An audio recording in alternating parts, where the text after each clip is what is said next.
देखिए, अभी बाबा के सामने प्रेम महमूद नाटक प्रस्तुत किया जा रहा है, तो सभी बाबा के सामने इस नाटक का आनंद लीजिए। अभी बाबा के सामने जो प्रस्तुत किया जा रहा है नाटक, ये मेहरधाम नौरंगा के जो पूर्व जन थे, उन्होंने ये बाबा के सामने गुरु प्रसाद बंगले में खेला गया नाटक था। और जो उसमें पात्र थे वो श्री बाबूलाल जी गुप्ता जी थे, श्री मान्य मोगलाल दत्ता जी, श्री हीरालाल बाबा जी थे, और ऐसे 2-3 लोग और थे जिनका नाम मुझे याद नहीं है। तो ये गुरु प्रसाद बंगले में खेला गया नाटक था और ये भाव जी के द्वारा लिखित हुए। तो अभी इसी क्षण में हम इसी ग्रुप के द्वारा बाबा के सामने ये प्रस्तुति दिखाने जा रहे हैं। अवतार मेहर बाबा की जय। अवतार मेहर बाबा की जय।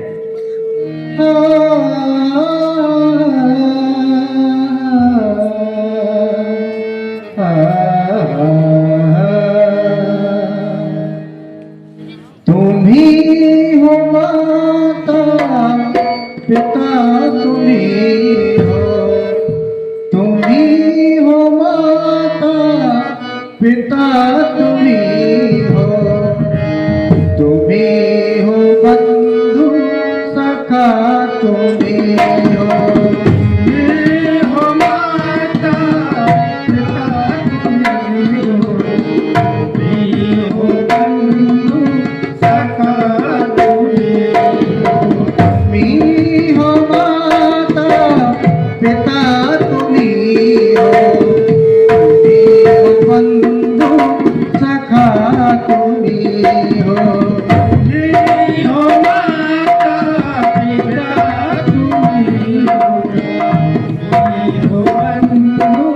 हो माता पिता, तुम ही हो साथी, तुम ही सारे, कोई ना पूरा सेवा तुम्हारे।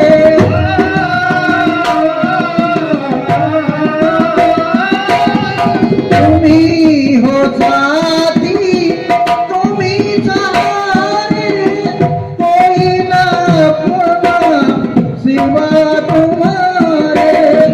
तुम ही हो नैया, तुम ही भैया, तुम ही हो बंधु सखा, तुम ही हो माता पिता, तुम ही हो बंधु सखा, तुम ही हो माता पिता, तुम ही हो बंधु सखा, तुम जो खिल सकेगा वो फूल हमें, तुम्हारे चरणों की धूल हमें।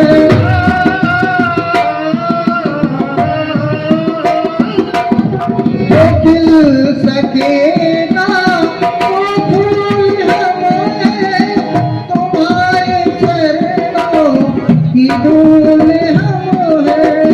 दया की देशी बनाए रखना, तुम ही हो बंधु सखा, तुम ही हो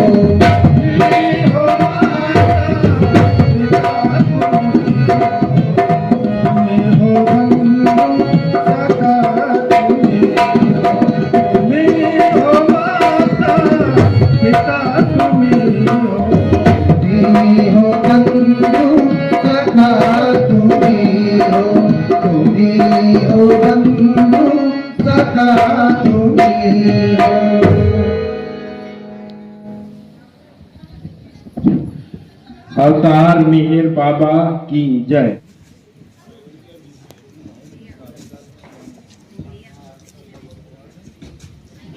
शोभा दीदी, क्या तुमने सुना है? बाकी और झगड़ू चाचा जी वे घसीटा दादा से झगड़ा कर रहे थे। घसीटा दादा से झगड़ा कर रहे थे।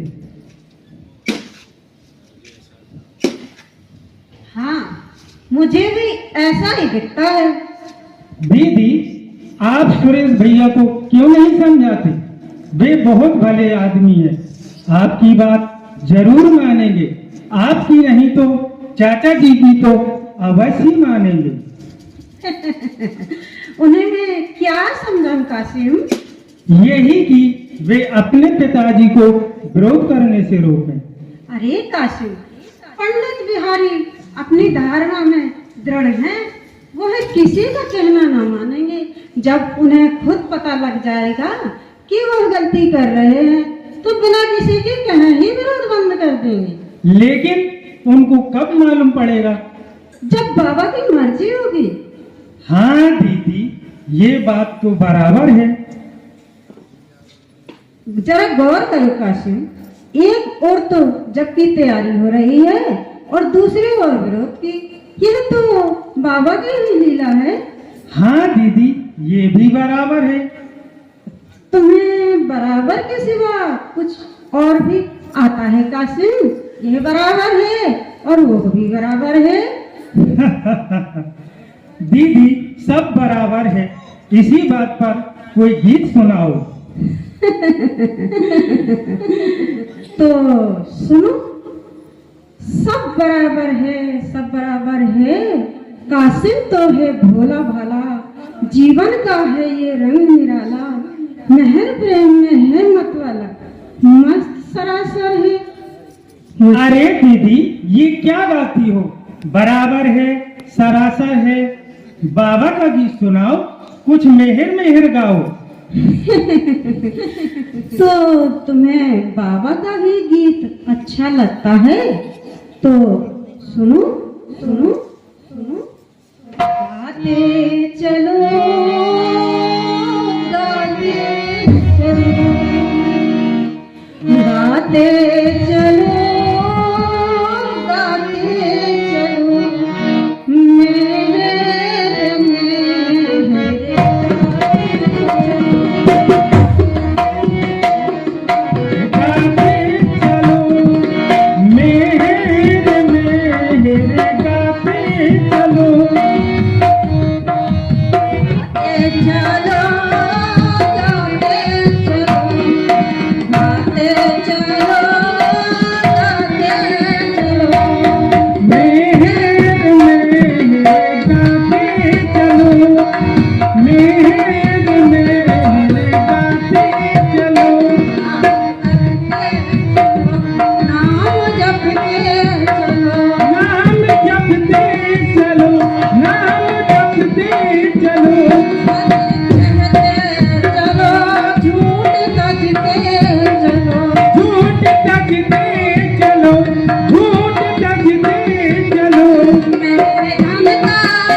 यूं ही।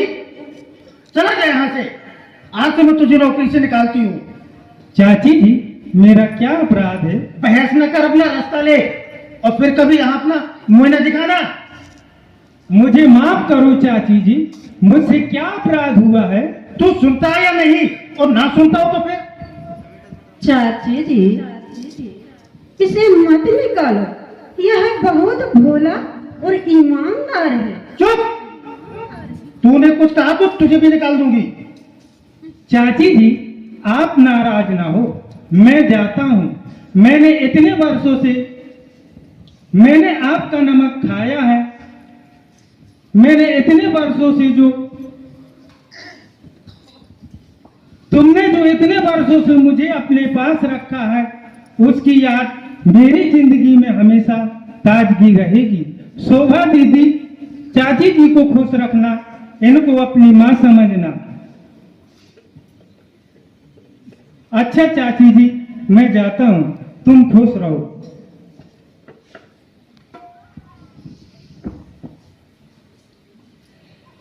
कासिम, चुप रह, कासिम की बच्ची। अगर तूने मेरा कहना ना माना तो इसी तरह तुझे भी यहां से जाना होगा। और सुन, आज से तेरा घर से बाहर जाना मैं बंद करती हूं। घर में रहकर ही तुझे घर के सारे काम करने होंगे। अब ये सोच मेरा बाबा के राग नाला अपना। और याद रख, अगर तूने चाचा से शिकायत की तो तुझे ये घर छोड़ना पड़ेगा। चाची जी, तुम्हारी सब आज्ञा मुझे मंजूर है, लेकिन मुझ पर दया करो। मुझे हफ्ते में एक दिन बाबा केंद्र अवश्य आने दो, और मैं कुछ नहीं चाहती। बाबा केंद्र में जाने दूं? बड़ी बाबा वाली, केंद्र में जाने दो, क्योंकि वहां आंख में चोने का खेल होता है ना। शोभा, तू मेरी आंख में ज्यादा धूल न जो, क्योंकि मैं व्यभिचार बिल्कुल पसंद नहीं करती। चाची जी, केंद्र सत्य का प्रसार का स्थान है, विचार का नहीं। चुप, चलिए मुझे सिखाने। तेरे पाप के कारण ही तेरे माँ बाप मर गए, और अब बाबा केंद्र की कमाई से जो हमारा भी नाश करना चाहती है। चाची जी, ऐसा ना कहो। जन्म मरण के कहने पर बैठे ही हम यहाँ तक आए हैं, और न जाने यही जीवन में हमें कितनी बार उनसे गुजरना होगा। एक जीवन में? अरे भूत, क्या तूने अपने मेहर बाबा से यही सीखा है? तुझे इतनी जरा से भी बात नहीं मालूम कि जब मौत हो गई तो जीवन कैसे रहेगा? जन्म लेने के बाद दूसरा जीवन शुरू होता है। जीवन एक ही है चाची जी, और उनमें जन्म और मृत्यु एक ही जीवन में। जागने और सोने के समान है। जन्म और मृत्यु कुछ नहीं, केवल एक लंबा स्वप्न है। स्वप्न है? तो अच्छा गुरुदेवी, तुझे इस स्वप्न का मजा चखाना ही पड़ेगा। देख, आज से घर के कामों के लिए तुझे कोई नौकर नहीं मिलेगा। पशु घर की साफ सफाई तुझे ही करनी पड़ेगी, और बगीचे का काम भी। ये तो सब स्वप्न है ना? आपकी आज्ञा का दिल से पालन करूंगी चाची जी। हाँ, और जब मैं कहूं तब तुझे गंगा स्नान के लिए मेरे साथ काशी भी चलना पड़ेगा। इसके लिए मुझे मजबूर न करो, मुझे क्षमा करो तुझे चाची। क्षमा? तेरे बाप की मौत का क्रियाक्रम करने से ही हम अशुद्ध बन बैठे हैं। क्या तेरे लिए हम समाज से रिक्त रहे? जरा शांत होकर के विचार कीजिए चाची जी। स्नान करने से ही कोई शुद्ध नहीं होता है। यदि हम अपने हृदय में प्रेम की सरिता बहाने का शुरुआत करें तो हम अवश्य शुद्ध हो सकते हैं। चंडाल, फिर उपदेश शुरू किए तूने। तेरी मति उस मेहर बाबा ने भ्रष्ट कर दी है। तुझमें अज्ञान के बादल छाए हैं। तू अपने हरकत से बाज नहीं आती। यदि तू मेरा कहना ना मानेगी तो याद रख, तेरा जिंदा रहना मुश्किल कर दूंगी। पर मुझे दोष न देना तू। चाची जी, क्रोध ना करो, दोष किसी का नहीं है, माया का खेल ही ऐसा है। अच्छा, तो माया का खेल शुरू किया तूने, तो देख।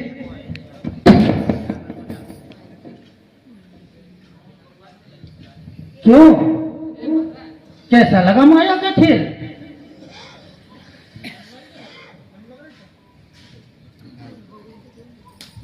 क्या बताऊं चाची जी, अपनी कमजोरियों में अपनी भावना को देख रही हूँ। मेरी कमजोरी दिखलाने में तुम मेरी मदद कर रही हो, तुम्हारा मैं उपकार मानती हूँ।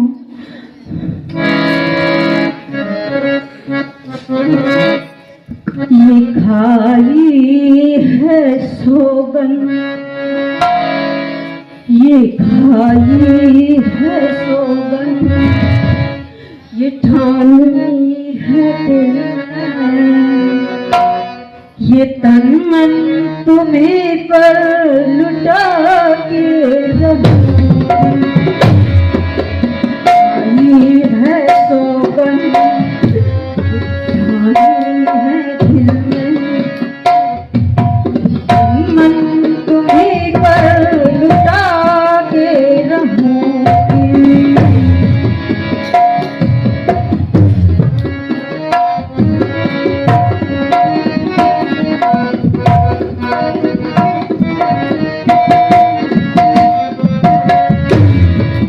दासी के द्वारे सजन अब की आए,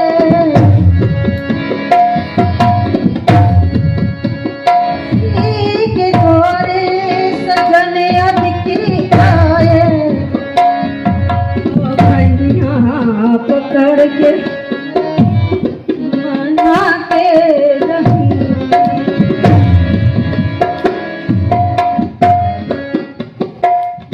कहीं मुझसे जाने को तो जाने न दूंगी, गले डाल पहिया लुभा के रहूंगी।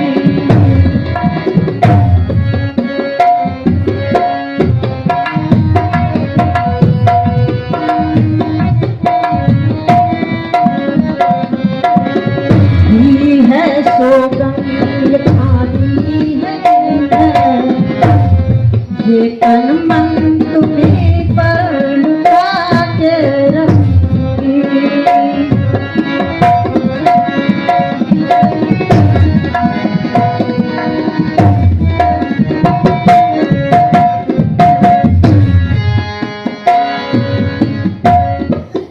पास भी हूँ, पहुँचूं तो कैसे,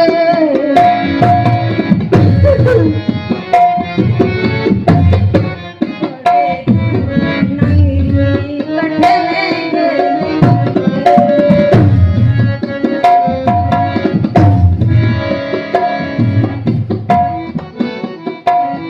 ना मानूंगी दर्शन ये तुम्हारे, दर्शन मैंने तुम्हारे, घूंघट के पट को उठा के रहूंगी। खाई है सौगंध, ये दिल में, तुम्हीं पर लुटा के रहूंगी।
बात है आशा, तुम दोनों यहाँ इस प्रकार क्यों खड़ी हो?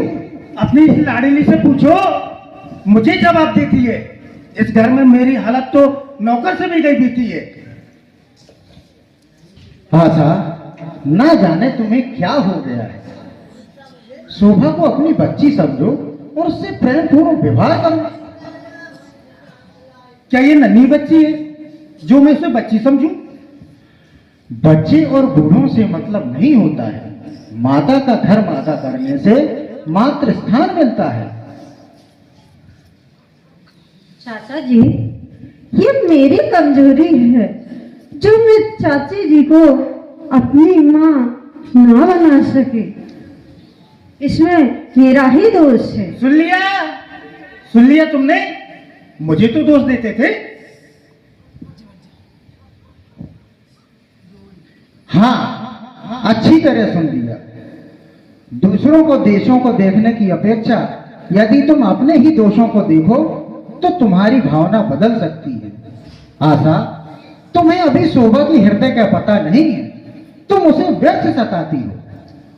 ओह, बड़ा विशाल हृदय है तुम्हारी शोभा का। सुनो, तुम्हारे लाड़ प्यारे से वो बिगड़ती चली जा रही है। अगर कुछ ऐसा ही रहा तो हम समाज में मुंह दिखाने योग्य भी न रहेंगे। तुम्हारा मतलब? यही कि क्या जवान लोगों के बीच बैठकर शोभा का गीत गाना अच्छा है?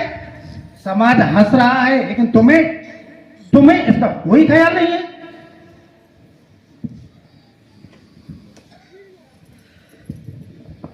समाज हंस रहा है? किस लिए? हम अपने कर्म और भावना के प्रति खुद जिम्मेदार हैं, और यदि अपनी इन जिम्मेदारियों को समझकर हम अपने कर्म और भावनाओं को पवित्र करने का प्रयत्न करते हैं तो फिर हमें किसी के सहारे की आवश्यकता नहीं है। हमें समाज की संकीर्णता को अपनाकर हमें अज्ञान के बंधनों को और अधिक जटिल नहीं करना है।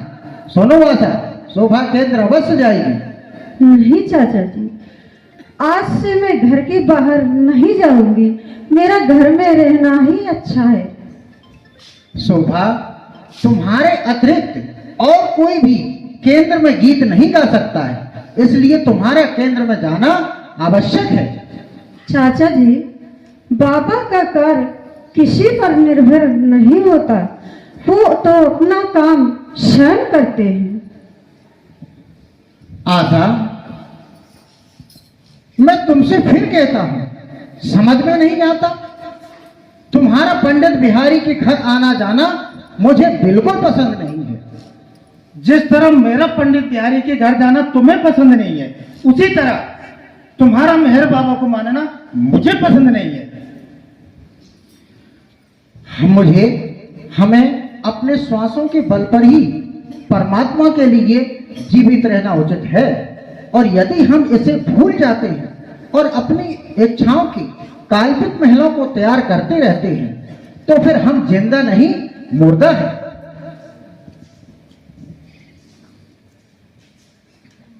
मुझ पर ऐसे पागलपन के उपदेशों का कोई असर नहीं हो सकता। आशा, तुम मेरी पत्नी हो, इसलिए कुछ कर्तव्य तुम्हारा मेरे प्रति भी है। इस बात को तुम ना भूलो। तुम भी इस बात को ना भूलो कि तुम मेरे पति हो, इसलिए तुम्हारा कुछ कर्तव्य भी मेरे प्रति है। क्या तुम ये चाहते हो कि तुम मेहर बाबा को मानते हो इसलिए मैं भी बाबा को मानूं? नहीं, कदापि नहीं। बाबा को वही मान सकता है जिसके हृदय के द्वार उसकी आंतरिक पुकार की वेग से खुल जाते हैं। दबाव, भय और लालसा से कोई भी बाबा को अपना नहीं सकता, और यदि कोई ऐसा करता है तो वह बाबा को ग्रहण नहीं बल्कि ग्रहण करने का ढोंग करता है। फिर तुम अपने प्रति मेरा क्या कर्तव्य चाहते हो? वही जो एक गृहिणी का होना चाहिए। क्या कर्तव्य होना चाहिए गृहिणी का? घर के कामों में सहयोग और प्रेम पूर्ण व्यवहार। क्या मैं तुम्हें सहयोग नहीं देती? कौन सा सहयोग देती हो तुम? तुम घर के कर्मचारियों से निठुरता का व्यवहार करती हो तुमसे साथ परेशान हैं। तुम्हारे सारे कर्मचारी बेईमान हैं। और वो कासिम का बच्चा, वो तो बेईमानों का सरदार था। आज ही मैंने उसे नौकरी से निकाला है। तुमने कासिम को निकाल दिया? ये तुमने क्या अनर्थ किया? कासिम नौकर नहीं था, उसे खाना और कपड़ा दिया जाता था, इसलिए वो नौकर ही था। वो विश्वास पात्र कासिम, जिसको मैंने अपने बच्चे की तरह रखा था, उसका प्रेम और उसकी ईमानदारी अनुकरणीय है। इस घर की हर एक चीज उसके हाथ पर रहने पर भी कभी उसने कोई चीज नहीं छुई। वो घर के सभी छोटे और बड़े कामों में खुशी से सहयोग देता था। आशा, क्या तुम्हें इन बातों का ख्याल नहीं आया? वो तो तुम्हारी भी सेवा किया करता था। तुम तो कहते थे सब बाबा की मर्जी से होता है, फिर किस लिए रोते हो?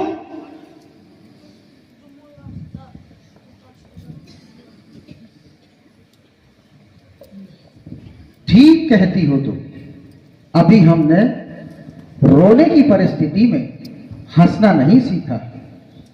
हमें सुख और दुख की सीमाओं को लांघने का प्रयत्न करना चाहिए, लेकिन इसका मतलब ये नहीं कि हम अनर्थ को रोकने का प्रयत्न ही ना करें। तुमने कासिम को निकालकर भारी अनर्थ किया है। मैं उसे खोजने जाता हूं। कासिम आप इस घर में ना रह पाएगा।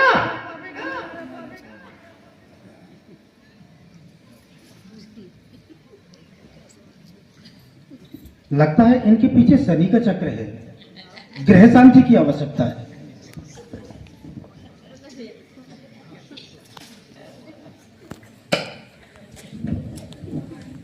अवतार मिहिर बाबा की जय।